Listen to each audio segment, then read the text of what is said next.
Hercules and the Stymphalian Birds. The Stymphalian Birds, still trying to kill him, his cousin, King Eury, gave Hercules his fifth labor to kill the Stymphalian Birds. The Stymphalian Birds were just plain nasty. The people in the area spent their days and nights hiding from these scary birds.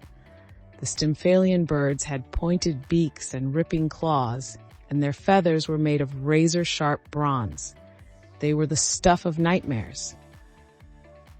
What the Stymphalian Birds loved to do more than anything was to fly high in the sky, looking for anyone or anything they could attack. They especially loved to drop their sharp feathers on children and animals. You can see why everyone kept their children inside and sheltered their animals as best they could.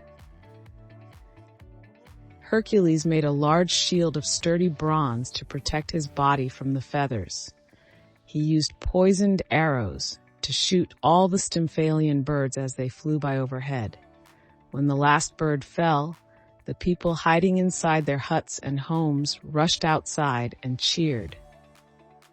Hercules made many new friends that day. To continue our great adventure, don't forget to like and subscribe.